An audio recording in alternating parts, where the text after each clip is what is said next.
Hi friends, you are very most welcome on unique study with Ajay. दोस्तों, इस channel के ऊपर मैं नेट जारा फर्स्ट पेपर और ज्योग्राफी दोनों की बिल्कुल सिस्टमेटिक ढंग से क्लासेस चला रखा हूँ। आप मेरी ये सभी क्लासेस ज्वाइन कर सकते हो जो आपके लिए बहुत हेल्पफुल रहेंगी। देखो, यहाँ पर हम बिल्कुल सिस्टमेटिक ढंग से टॉपिकों के ऊपर डिस्कशन करेंगे और हम कोशिश करेंगे कि हम हर एक क्वेश्चन का सही आंसर कर पाएँ। ठीक है, तो आज की जो मेरी क्लास है वो ज्योग्राफी का मॉडल पेपर सेट है 43वां। ज्योग्राफी का मॉडल पेपर सेट कौन सा है? 43वां है। और जो ये क्वेश्चन है ज्योग्राफी का मॉडल पेपर सेट 43वां है, इसमें हम बात करेंगे क्वेश्चन नंबर 526 से लेकर 536 के बीच में 10 क्वेश्चनों के ऊपर हम डिस्कस करेंगे। और मैं ये क्वेश्चन था जो पहले अपनी जो व्हाट्सएप ग्रुप है उसमें अपलोड कर देता हूँ और उसके बाद मैं ये वीडियो बनाता हूँ और उसका एनालिसिस करवाता हूँ कि आपने कितना स्कोर किया। तो देखो, यदि आपका नॉर्मल स्कोर चाहिए, 6 क्वेश्चन सही हो रहे हैं तो नॉर्मल स्कोर है, 7 क्वेश्चन सही होने पर गुड स्कोर है और 8 क्वेश्चन सही होने पर ग्रेट स्कोर है। इसके अलावा यदि आप इन सभी 526 क्वेश्चन की 526 से लेकर 536 तक के क्वेश्चन की PDF लेना चाहते हो बिल्कुल इसी तरीके से जिस तरीके से मैं वीडियो बना रहा हूँ, तो मेरे कॉन्टैक्ट नंबर दिख रहे हैं 7891350470। इनके ऊपर आप मेरे से कांटेक्ट करें। इसके अलावा ये मेरा एक टेलीग्राम ग्रुप है, उसको आप ज्वाइन कर सकते हो t.me/UGC-NET विद अजय। और प्लीज़ चैनल के ऊपर नए हो तो चैनल को सब्सक्राइब करो, बेल आइकन को दबाओ और ऐसे ढेर सारे वीडियोस देखो एक तरीके से कि आप मेरा कोई भी वीडियो मिस मत करो। ठीक है, अब हम बात करते हैं बिल्कुल पॉइंट टू पॉइंट हमारे जो क्वेश्चन है उनके ऊपर। बहुत इंपॉर्टेंट क्वेश्चन है और आपसे एक दूसरी रिक्वेस्ट है कि आपको इन सभी क्वेश्चनों को इस तरीके से पढ़ना है साथ के साथ जिससे कि आपका रिवीजन हो जाए। और ध्यान रखना, आपको नोट्स नहीं बनाना है। यदि कोई बंदा पेन कॉपी लेके बैठा हुआ है तो प्लीज़ इस पेन कॉपी को साइड में रख दे और बिल्कुल फ्री माइंड से फ़ोन को हाथ में लेके और बिल्कुल फोकस करके क्वेश्चनों के ऊपर और हर एक क्वेश्चन को सही करने की कोशिश करो और उस क्वेश्चन को यहीं पर याद करने की कोशिश करो। जो क्वेश्चन आपको नहीं आ रहा है वीडियो को पॉज करो और क्वेश्चन को रटने की कोशिश करो। आपको यहीं याद करना है, बाद का बात नहीं छोड़ना है। ठीक है, और यदि फिर आपको लगे कि यार PDF ले लूँ तो बेस्ट है, PDF मैं दे दूँगा बिल्कुल इसी तरीके से जिस तरीके से पढ़ाऊँगा, बिल्कुल एज इट इज उसी तरीके से मैं आपको सारी PDF दे दूँगा। ठीक है, बिल्कुल तैयार हो, अच्छी तरीके से तैयार हो जाओ, बिल्कुल पूरे डेडिकेशन के साथ। टारगेट ले लो, हमें 10 में से 10 क्वेश्चन सही करना है। क्या करना है? 10 में से 10 क्वेश्चन सही करना है। ठीक है, और पेन कॉपी को साइड में रख दो और अब आ जाओ क्वेश्चन नंबर फर्स्ट पर।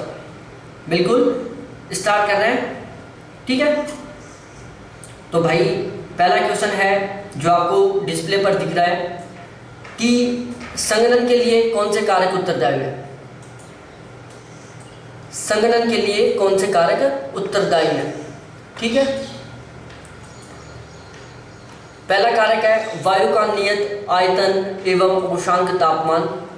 दूसरा है वायु का आयतन एवं तापमान दोनों ही न्यून हो। तीसरा है वाष्पीकरण के द्वारा अधिक मात्रा में जल की प्रविष्टि। ये आपके पास 3 कथन है, आपको सही कथन का पता चलाना है कि यहाँ पर कौन सा सही है। और ध्यान रखना है, आपको डिस्कस किसके ऊपर करना है? संगणन के ऊपर। ठीक है, और आपके सामने ये टोटल 4 ऑप्शन है, क्योंकि थोड़ा सा ऊपर करूँगा आंसर आ जाएगा, आप चीट कर लोगे। बताओ, जल्दी से बताओ इसका सही आंसर क्या होगा। तो भाई लोगों, इसका जो सही आंसर है ना, ये ऑप्शन डी है कि ये तीनों के तीनों कथन बिल्कुल सही है। संगणन के लिए वायु का नियत आयतन होना चाहिए, उष्मांक तापमान होना चाहिए। उष्मांक तापमान का मतलब होता है जिस टेम्परेचर के ऊपर क्या होता है, संगणन स्टार्ट होता है, वो टेम्परेचर जिसके ऊपर संगणन की क्रिया प्रारंभ होती है उसे हम क्या बोलते हैं? उष्मांक टेम्परेचर बोलते हैं। वायु का आयतन एवं तापमान दोनों ही न्यून हो और वाष्पीकरण के द्वारा अधिक मात्रा में जल की प्रविष्टि हो। तीनों के तीनों है। इसका हम सॉल्यूशन पढ़ लेते हैं। संघनन की क्रिया ताप, दाब, आर्द्रता एवं हवा के आयतन से प्रभावित होती है। सबसे महत्वपूर्ण बात कि जो संघनन की क्रिया है वो तापमान से, दबाव से, आर्द्रता से और हवा के आयतन से, इन तीनों से प्रभावित होती है। किस किस से? ताप, दाब, आर्द्रता और हवा, इन चारों के आयतन से प्रभावित होती है। जब वायु का आयतन निश्चित हो, तापमान गिरकर उष्णांक तक आ जाए। दूसरा, वायु का आयतन और तापमान दोनों ही कम होने चाहिए। वाष्पीकरण के परिणाम स्वरूप वायु में अत्यधिक मात्रा में जल की प्रविष्टि हो। वायु के तापमान में कभी कमी संघनन के लिए उत्तरदायी आदर्श स्थिति होती है। वायु के तापमान में कमी संघनन के लिए आदर्श स्थिति होती है। ध्यान रखना, वायु के टेम्परेचर में कमी संघनन के लिए आदर्श स्थिति होती है। क्या होती है? आदर्श स्थिति होती है, बेस्ट कंडीशन होती है। संघनन तब भी होता है जब उष्णांक जमाव बिंदु से नीचे होता है। जब उष्णांक जमाव बिंदु से नीचे होता है, और तभी भी संभव है जब उष्णांक जमाव बिंदु के ऊपर होता है। ये दोनों बहुत इंपॉर्टेंट बात है, समझ में आ गया होगा। रट लो इन सभी को कि जब टेम्परेचर उष्णांक बिंदु पर रहता है तब भी संघनन होता है, और जब उससे नीचे चला जाता है तब भी संघनन होता है। ठीक है, अगला क्वेश्चन है ओस का निर्माण, ड्यू फॉर्मेशन के संदर्भ में निम्नलिखित कारकों पर विचार करो। पहला है स्वच्छ आकाश, दूसरा है शांत वायु, तीसरा है उच्च सापेक्षिक आर्द्रता, चौथा है ठंडी एवं लंबी रातें। और आपको यहाँ पर सही उत्तर का चयन करना है, जिसके लिए आपके पास ये टोटल 4 ऑप्शन है। अब बताओ कि ओस निर्माण के लिए उपयुक्त कंडीशन कौन से में? तो वो है भाई लोगों ऑप्शन डी में, क्योंकि यहाँ पर ये चारों की चारों कंडीशन है, स्वच्छ आकाश, शांत वायु, उच्च सापेक्षिक आर्द्रता और ठंडी एवं लंबी रातें। ये चारों के चारों ओस के निर्माण में सहायक है। ठीक है, देखो ओस के निर्माण के लिए स्वच्छ आकाश होना चाहिए, वायु शांत होना चाहिए, उच्च सापेक्षिक आर्द्रता होनी चाहिए, ठंडी एवं लंबी रातें होनी चाहिए। ओस के निर्माण के लिए उष्णांक का जमाव बिंदु से ऊपर होना आवश्यक है। ठीक है, अब आगे हम आते हैं बिल्कुल नेक्स्ट क्वेश्चन के ऊपर कि तुषार निर्माण के लिए, जिसको हम फ्रॉस्ट बोलते हैं, तुषार निर्माण के संदर्भ में निम्नलिखित कारकों पर विचार करो कि इनमें से कौन से कारक हैं जो तुषार के निर्माण में सहायक हैं। पहला है स्वच्छ आकाश, शांत वायु, उच्च सापेक्षिक आर्द्रता, जमाव बिंदु से निम्न उष्णांक, ठंडी एवं लंबी रातें। इन पांचों में से आपको बताना है कि तुषार निर्माण के लिए कौन से उत्तरदायी हैं।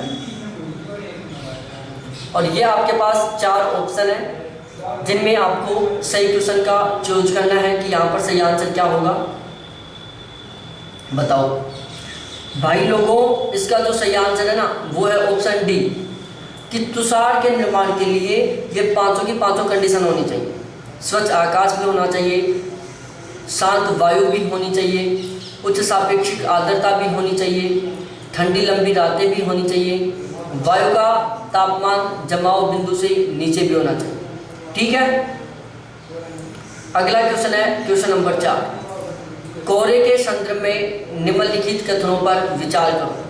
पहला, कोहरे छोटे बादल होते हैं। उद्योगों से निकलने वाला धुआं कोहरे के निर्माण हेतु अनुकूल होता है। ये 2 कथन हैं कोहरे के निर्माण के संदर्भ में, और आपको सही कथन का पता चलाना है कि कोहरे के संदर्भ में दोनों में से कौन सा कथन सही है। आंसर बताओ। इस क्वेश्चन का आपको सही आंसर बताना है, बहुत शानदार सा क्वेश्चन है, मैं बता देता हूँ। इसका जो सही आंसर है वो है ऑप्शन सी, कि पहला और दूसरा दोनों कथन बिल्कुल सही है। ठीक है, नेक्स्ट क्वेश्चन है कुहासा, जिसको हम मिस्ट बोलते हैं, के संदर्भ में निम्नलिखित कथनों पर विचार करो। पहला कथन है कुहासा में कोहरे की तुलना में अधिक मात्रा में नमी होती है। दूसरा है सामान्यतः कुहासा पहाड़ों की अपेक्षा धरातल पर अधिक सुलभता से पाया जाता है। तीसरा है कुहासा के प्रत्येक नाभिक में नमी की एक मोटी परत होती है। और आपको यहाँ पर सही कथन का चूज करना है कि यहाँ पर बिल्कुल कौन सा कथन सही है, जिसके लिए आपके पास टोटल 4 ऑप्शन है, जहाँ से आपको आंसर का सही और गलत करना है। ठीक है, बताओ, पढ़ लिया होगा आपने। इसका सही आंसर ऑप्शन डी कि ये तीनों के तीनों कथन बिल्कुल सही हैं। कुहासा या मिस्ट की उत्पत्ति या निर्माण के संदर्भ में ये तीनों के तीनों कथन बिल्कुल सही हैं, कि आप पढ़ लेना। ठीक है, देखो कुहासा में दृश्यता 1 किलोमीटर से अधिक लेकिन 2 किलोमीटर से कम होती है। बहुत इंपॉर्टेंट बात है, कुहासा में दृश्यता कितनी होती है? 1 किलोमीटर से अधिक और 2 किलोमीटर से कम होती है। जब पहाड़ी ढालों के सहारे गर्म हवा नमी युक्त सतह के संपर्क में आकर ऊपर चढ़ती है तो पहाड़ों पर कुहासा के लिए आदर्श स्थिति बनती है। ध्यान रखना कि जब पहाड़ी ढालों के सहारे गर्म हवा नमी युक्त सतह के संपर्क में आकर ऊपर चढ़ती है तो पहाड़ों पर कुहासा के लिए आदर्श स्थिति बनती है। अगला क्वेश्चन है धुंध से रिलेटेड। क्वेश्चन नंबर 6 है कि धुंध के संदर्भ में निम्नलिखित कथनों पर विचार करो। पहला कथन है धुंध धूल धुएं व अन्य कणों के संघनन के परिणाम स्वरूप उत्पन्न होती है। दूसरा है जंगल की आग, उद्योग, खेतों की जुताई, परिवहन आदि धुंध के स्रोत हैं। और साथ ही पता चलाना है कि कौन सा कथन सही है। ये आपके पास 4 कथन है, बताओ धुंध के लिए कौन सा कथन सही है। यदि यार इस क्वेश्चन को आप गलत कर रहे हो ना, बहुत शर्मिंदगी की बात, आपको नहीं मेरे को शर्म आ रही है यदि आप इस क्वेश्चन को गलत कर रहे हो। प्लीज़ इस क्वेश्चन को आपको किसी भी हालत में सही करना है, चाहे तुक्का मारो, कुछ भी करो, लेकिन सही करो। ऑप्शन बी इसका सही आंसर है कि जो कथन सेकंड है वो बिल्कुल सही है और कथन फर्स्ट गलत है। छठे क्वेश्चन में क्या है कि धुंध धूल धुएं व अन्य कणों के संघनन के परिणाम स्वरूप उत्पन्न होता है, ये बात बिल्कुल गलत है। जो धुंध है वो जंगल की आग, उद्योग, खेतों की जुताई, परिवहन आदि धुंध के स्रोत होते हैं। एक बार मैं पढ़ के बता देता हूँ इसका सॉल्यूशन। धुंध एक पारंपरिक वातावरणीय संकल्पना है जिसके अंतर्गत धूल, धुआं एवं अन्य शुष्क कण आसमान में दृश्यता को अस्पष्ट कर देते हैं। स्मॉग धुंध के ही समान है। अंतर केवल इतना है कि स्मॉग में संघनन की क्रिया होती है जबकि धुंध में संघनन की क्रिया नहीं होती है। यह ध्यान रखना है, संघनन की क्रिया किस में होती है? स्मॉग में होती है। धुंध में संघनन की क्रिया नहीं होती है। धुंध में और स्मॉग में केवल इतना सा अंतर है कि स्मॉग में संघनन की क्रिया होती है और धुंध में संघनन की क्रिया नहीं होती है। धुंध के स्रोतों में खेतों की जुताई, शुष्क ऋतु में परिवहन, उद्योग, जंगल की आग आदि हो सकते हैं। ठीक है, अगले क्वेश्चन में आ जाओ। 7वें क्वेश्चन में कि बादल निर्माण के संदर्भ में निम्नलिखित कथनों पर विचार करो। किसके संदर्भ में? बादलों के निर्माण के संदर्भ में। सबसे पहला कथन है पर्याप्त ऊंचाई, दूसरा है संघनन, तीसरा है हवा का रुद्धोष्म शीतलन, चौथा है उष्णांक बिंदु के नीचे तापमान। बताओ चारों में से कौन सी स्थितियां हैं जो बादलों के बनने के लिए उत्तरदायी हैं? बादल निर्माण के संदर्भ में निम्नलिखित चारों स्थितियों में से कौन सी उत्तरदायी है? बताओ, 4 ऑप्शन आपके पास।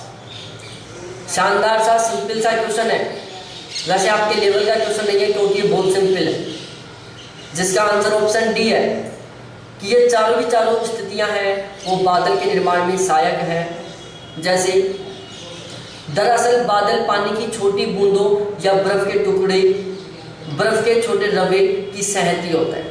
जो बादल होते हैं वो पानी की छोटी बूंदें होती हैं या बर्फ के छोटे रवे होते हैं। बादलों के निर्माण में पर्याप्त ऊंचाई होनी चाहिए, संघनन की क्रिया होनी चाहिए, हवा का रुद्धोष्म शीतलन होना चाहिए और औशांक बिंदु के नीचे तापमान होना चाहिए। आगे देख लेते हैं। ऊंचाई, घनत्व तथा पारदर्शिता के आधार पर बादलों को 4 रूपों में बांटा गया है। किस किस के आधार पर? ऊंचाई, घनत्व एवं पारदर्शिता के आधार पर। पहला पक्षाप मेघ है, कपासी मेघ है, स्तरी मेघ है, वर्षा मेघ है। अगले क्वेश्चन पर आ जाओ। Question number 8। पक्षाप बादलों के संदर्भ में निम्नलिखित में से कौन सा कथन असत्य है?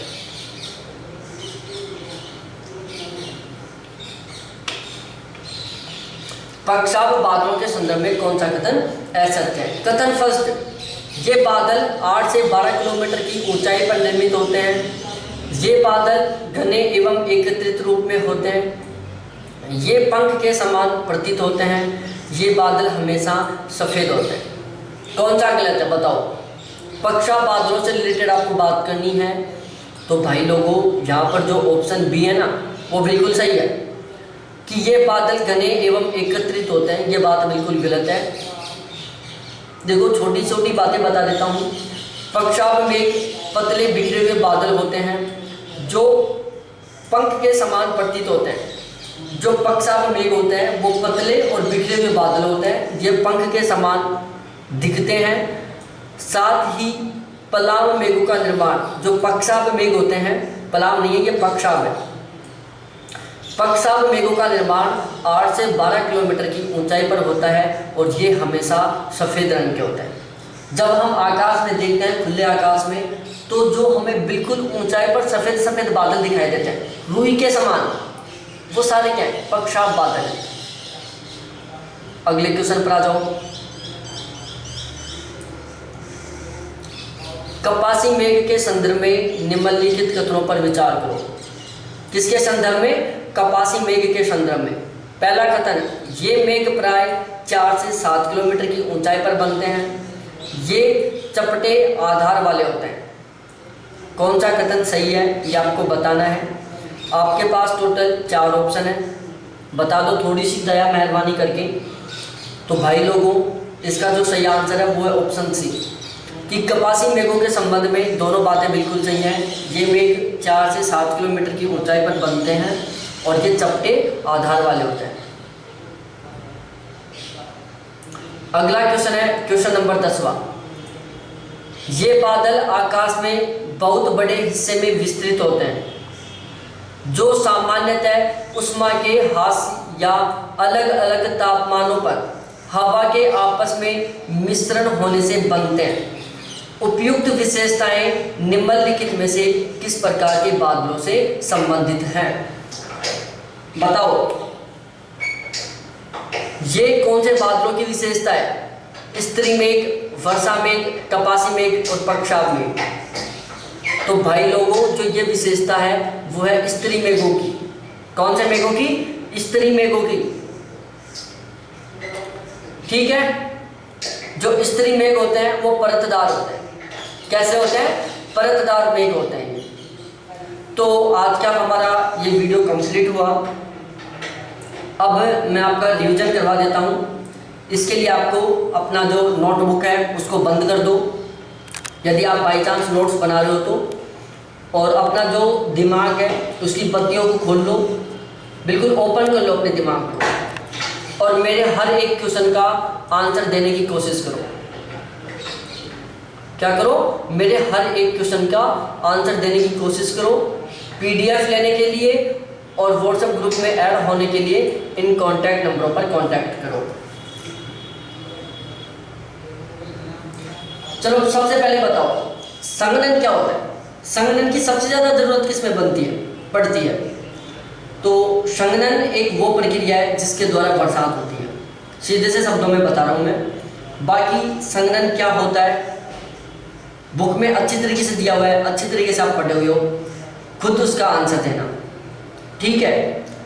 और ऐसे ही और भी बहुत सारे वीडियोस देखने के लिए चैनल को जरूर सब्सक्राइब करना, बेल आइकन को जरूर दबाना, वीडियो को लाइक करना और अपने सभी फ्रेंड्स के साथ शेयर करना। ठीक है, सबसे पहले बताओ कि संघनन कौन कौन से कारकों के द्वारा प्रभावित होता है। बताओ, अभी मैंने पढ़ाया था क्वेश्चन नंबर फर्स्ट में कि संघनन कौन कौन से कारकों से प्रभावित होता है। आंख बंद करके सोचो एक बार कि संघनन कौन कौन से कारकों से प्रभावित होता है। पहला है ताप, दूसरा है दाब, तीसरी है आर्द्रता और चौथा है हवा का आयतन।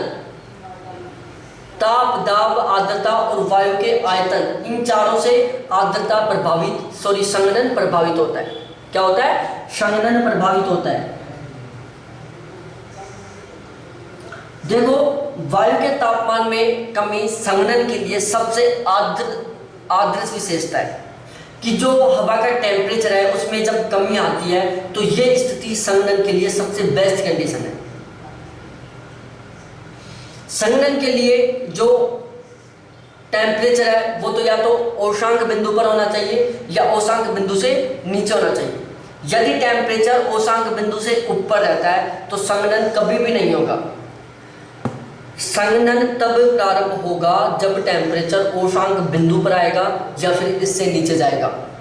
जब तक टेम्परेचर औशांक बिंदु से ऊपर है संघनन किसी का बाप नहीं कर सकता, नहीं होगा संघनन।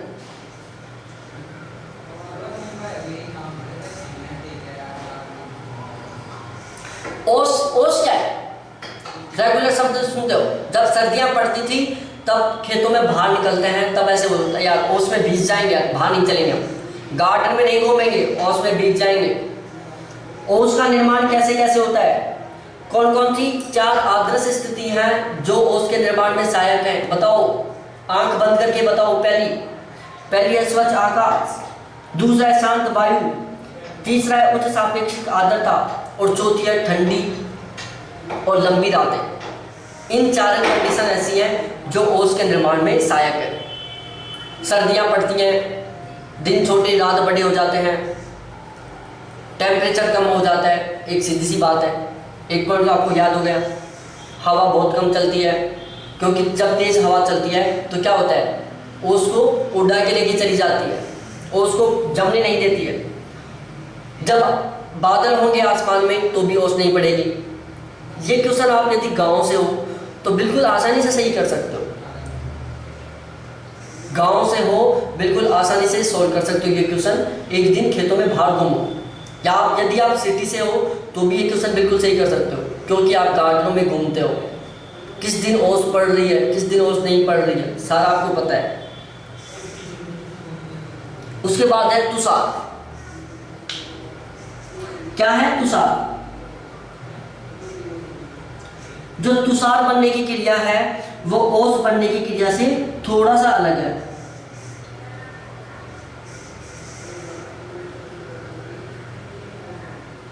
तुषार बनने की प्रक्रिया है जो ओस बनने की प्रक्रिया से थोड़ा सा अलग है। तो बताओ, तुषार के लिए क्या क्या कंडीशन चाहिए?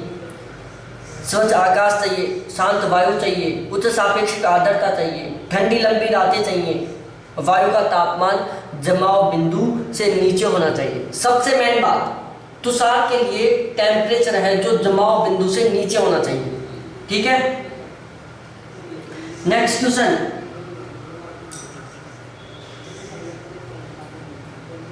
पूछ लूं?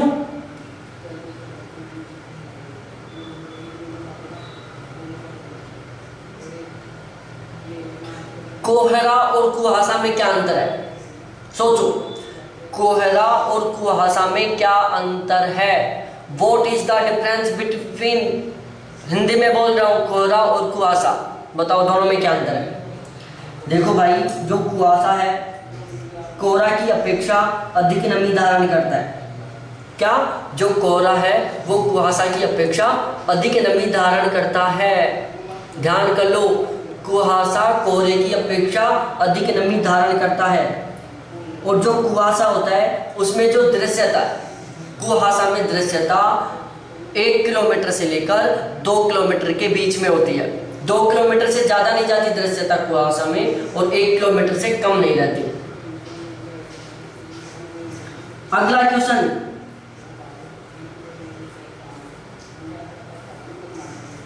स्मॉग में और धुंध में क्या अंतर है? स्मॉग में और धुंध में क्या अंतर है? बताओ कि स्मॉग में और धुंध में क्या अंतर है? स्मॉग में संघनन की क्रिया होती है जबकि धुंध में संघनन की क्रिया नहीं होती है। मैंने बता दिया था आपको पहले कि स्मॉग में संघनन की क्रिया होती है जबकि धुंध में संघनन की क्रिया नहीं होती है। अगला क्वेश्चन, बादलों के निर्माण के लिए आवश्यक दशाएं बताओ। याद करो कि बादलों के निर्माण के लिए क्या क्या कंडीशन चाहिए। पहली कंडीशन, पर्याप्त ऊंचाई होनी चाहिए, क्योंकि बादल पृथ्वी के धरातल पर नहीं बन सकते, हमारे मकान के लेवल में नहीं बन सकते, पर्याप्त ऊंचाई पर ही बनेंगे। संघनन की क्रिया, जब तक संघनन की क्रिया नहीं होगी तब तक बादल नहीं बनेंगे। हवा का रुद्धोष्म शीतलन, यह भी बहुत जरूरी है। उष्णांक बिंदु से नीचे तापमान, यह भी बहुत जरूरी है। ठीक है। ऊंचाई, घनत्व और पारदर्शिता, ऊंचाई, घनत्व और पारदर्शिता के आधार पर बादलों को कितने पार्टों में डिवाइड किया गया है? बताओ, याद करो। पहला पक्षाघ मेघ, कपासी मेघ, स्तरीय मेघ और वर्षा मेघ। ठीक है। अगला क्वेश्चन, सामान्यतः पक्षाघ मेघों का निर्माण कितना किलोमीटर की ऊंचाई पर होता है? सामान्यतः पक्षाघ मेघों का निर्माण कितने किलोमीटर की ऊंचाई पर होता है?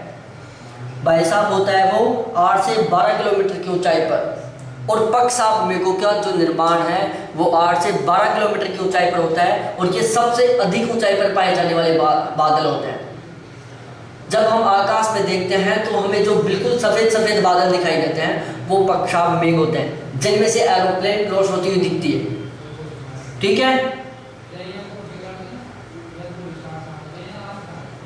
नेक्स्ट क्वेश्चन,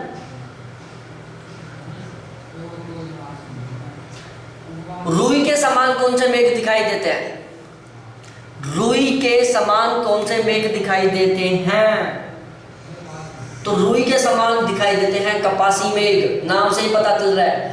कपास के समान, रुई के समान दिखाई देने वाले मेघ हैं कपासी मेघ, जिनका निर्माण होता है कितने किलोमीटर की ऊंचाई पर? 4 से 7 किलोमीटर की ऊंचाई पर।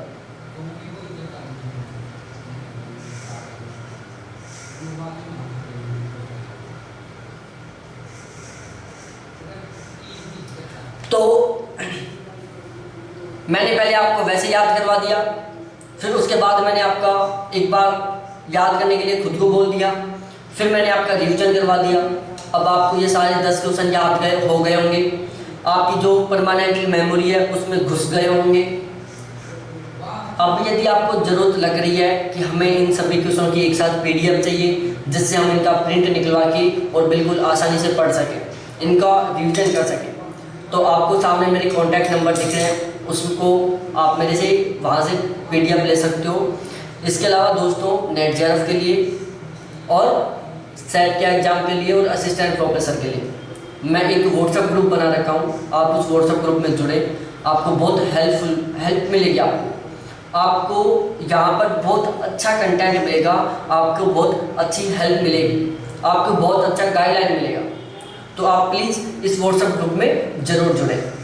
ठीक है, फिर मिलते हैं नेक्स्ट वीडियो के साथ। देखने के लिए थैंक्स, बाय।